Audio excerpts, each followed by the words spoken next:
Radio Grand Lac sur 92.1.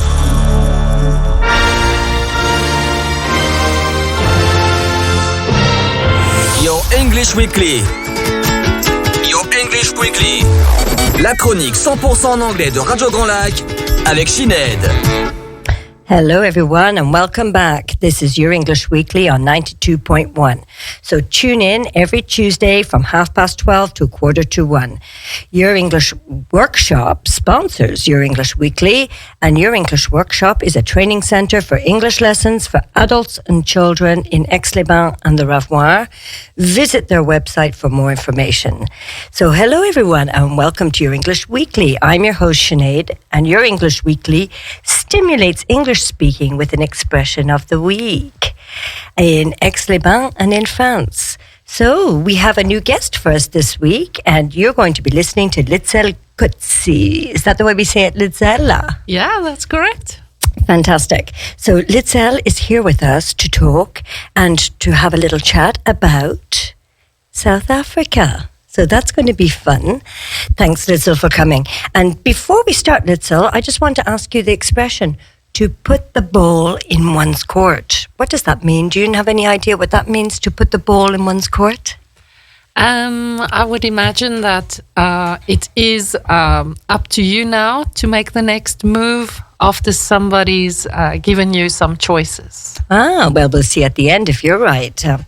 So tell us, Litzel, can you give us a few details about you and about your family and about what you're doing here in Chambéry?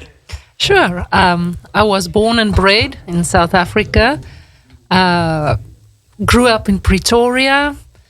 I went to school there, actually did in university.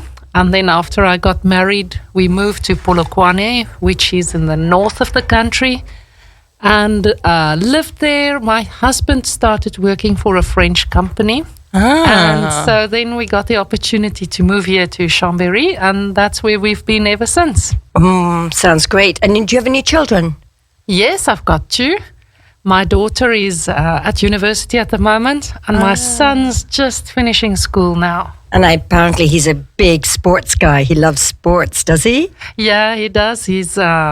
He's a wrestler, okay. And so he's been on the French team twice now, so we're quite proud. Of course, you can be very proud. I saw him in the newspaper the other day. Yeah. Very good. Well, congratulations to him.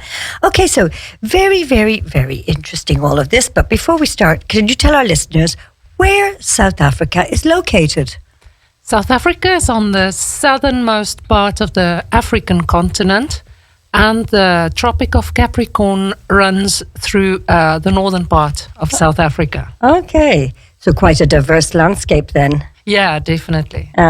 And so, Litzel, between the north and the south, did you live in both areas or did you live just in one area? Unfortunately, only ever in the north. Yeah. Only ever in the north. Okay, so tell us a little bit about the north of South Africa. It's quite a dry region. We get about 400 millimeters of rainfall a year. Mm-hmm. The thing about South Africa, the peculiarity of it is that it looks like an inverted porridge bowl. So most of the country is above 1,000 meters sea level. Yeah. But we have very good weather most of the time. Summers are long. There's always a little bit of a wind, so it doesn't get that hot. Oh, well, that's good, isn't it? Yeah, because we don't really like it when it's like in the 50s. Yeah. Anyway, so what type of lifestyle do people have out there in South Africa? They are very outdoorsy, love their sport, mad about rugby, cricket. Yeah, we do. We hear a lot about the rugby players. That's Yes. right. And what about the wildlife? Oh, that goes without saying. Lots of wildlife, many things to see, to experience. Yeah, and it's true, though, we often hear about some of these parks, like Kruger Park, one of my things I would really want to go and visit. So tell us a little bit about Kruger Park or the parks that are out there. Do they still have poaching problems? Are the parks preserved? Are the people there protecting them? Is there barriers between the parks? Tell us a little bit. Yeah, the parks are generally well looked after. It's quite a big thing to be proud of for most South Africans. There are many parks in all the provinces. The biggest one is surely the Kruger National Park. It's about the size of Portugal. Oh my gosh, it's huge. Yeah. So you need like weeks to visit it if you wanted to see all of that, of course. So let's go on now just to talk about the seasons. So tell us a little bit about the seasons. Like, are there different places to go at different seasons?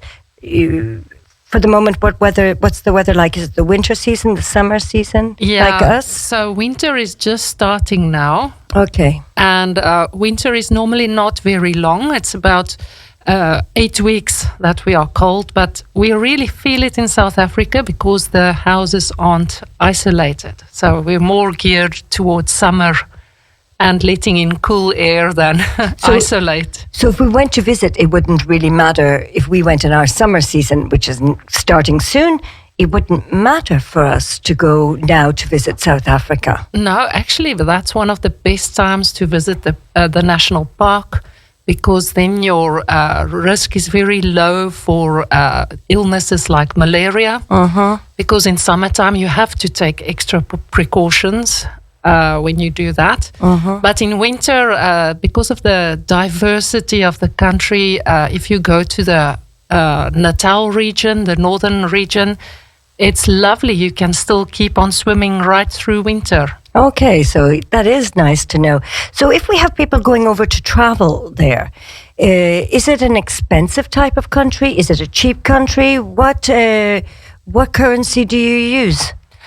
We use the South African rand, and the value of the rand is about €1 is about 17 rand. And to give you more or less an idea, if you have a very nice meal, steak dinner, wine included, it will be around €18. Okay, so that is cheap, isn't it? Yeah. Definitely. With wine included? With wine, 3-course meal, yeah. Oh, I might be going there soon myself then.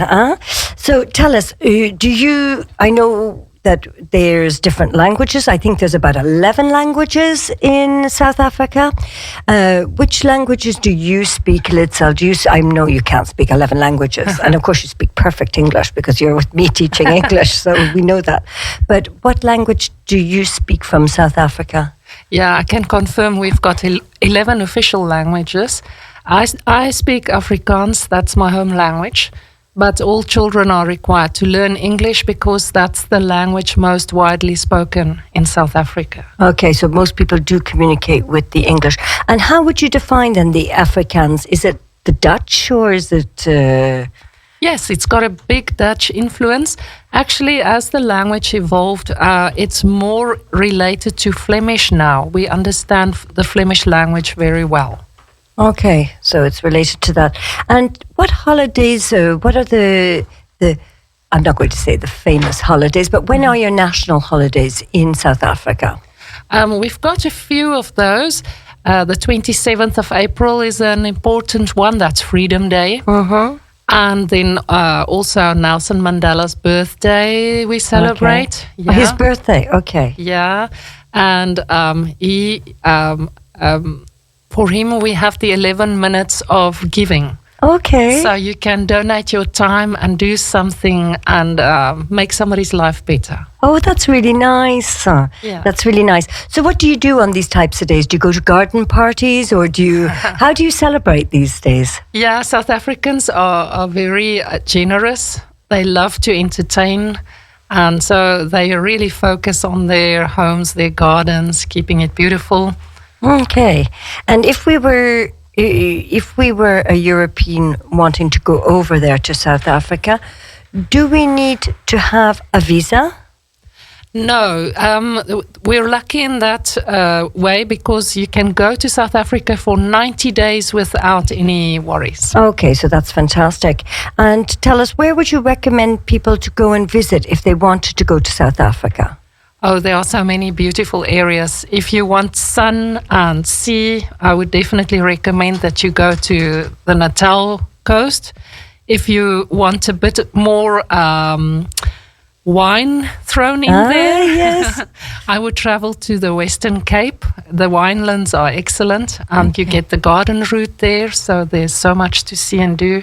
Okay. And of course, if you go to the north, you have the wildlife and the parks to visit. Okay, so it really is a diverse lifestyle. Definitely, yeah. Okay, and so I know that this is going to sound crazy, but I did actually hear once that elephants and lions, they roam around South Africa in some cities. Is that true? No, it's not luckily possible. not. The parks are enclosed and there are rangers, and there are quite strict rules to adhere to as we go into the parks, because these animals are dangerous. Yeah, and also they need to be protected because a lot of them are endangered at the same time. For sure. Yeah, so they need to be protected against poachers. Do you know anything about this type? No. Well, yes, there is some influx of poachers, but it's mostly because of conflicts in the border countries around South Africa. So people are displaced and they move, and sometimes they move on foot. They're hungry, so yes, it's to be expected. Okay, and waterfalls as well. I presume that you find some great waterfalls in these parks too, no? Not only in the parks, but in the Cape region, there's the Ograbies waterfalls, which are magnificent. It's in the Orange River. Mm-hmm. And we had some huge rain a few weeks back in South Africa, so those falls are spectacular at the moment. Yeah, and I know you're going back soon now. Yes, definitely. You'll be going back, I think it's next week, no? Yes. Yeah. You'll have to come back then when you come back to tell us more about that. But before we finish, is there any anecdotes you want to tell us about people living in South Africa, going to school or anything like that? Yeah, growing up, the primary school kids would go to school barefoot.